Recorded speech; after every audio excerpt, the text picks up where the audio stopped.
We've seen a brutal case of bullying this week that's difficult to watch. A schoolgirl shoved to the ground and repeatedly kicked to the face by a teenage girl in Belmont. The ordeal, one of several attacks filmed and posted online. And just this hour, we reported on another teenager ganged up on and bashed, his ordeal also filmed by his tormentors. But bullying can take many forms. None of them are easy to deal with. Parenting specialist Wilcox is here to help.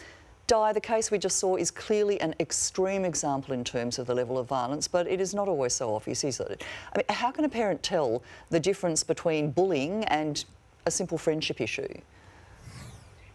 And bullying and a friendship issue quite often get mixed up, and parents aren't sure how to really identify a bullying issue.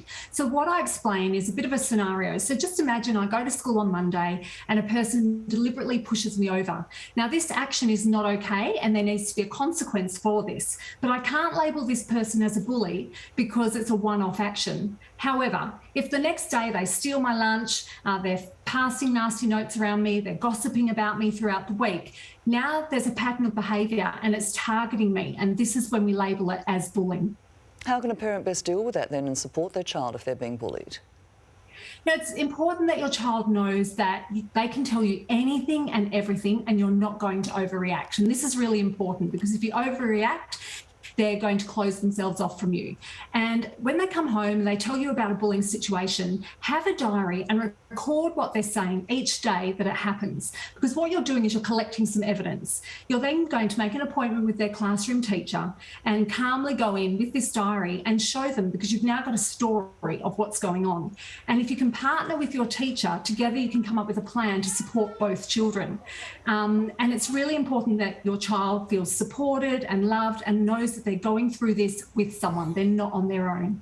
It can be very difficult though for a parent not to react and look past their own emotions, especially if their child's hurt, I mean physically or psychologically. Absolutely. How shouldn't they react? I mean, what should they definitely not do?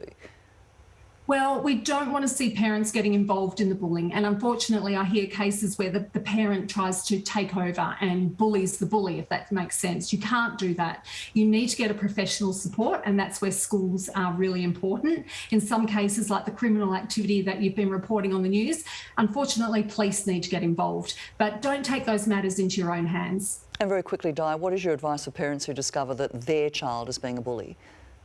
Well, first of all, everyone needs to know even well-behaved kids can get involved in bullying because they want to fit in or they just want attention. It might be the case that your child's being bullied themselves, so they're feeling angry.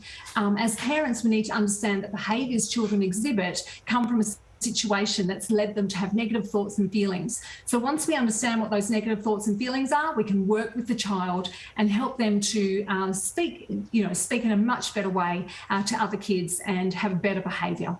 Di, thanks for your parent guide to bullying. Thank you for having me.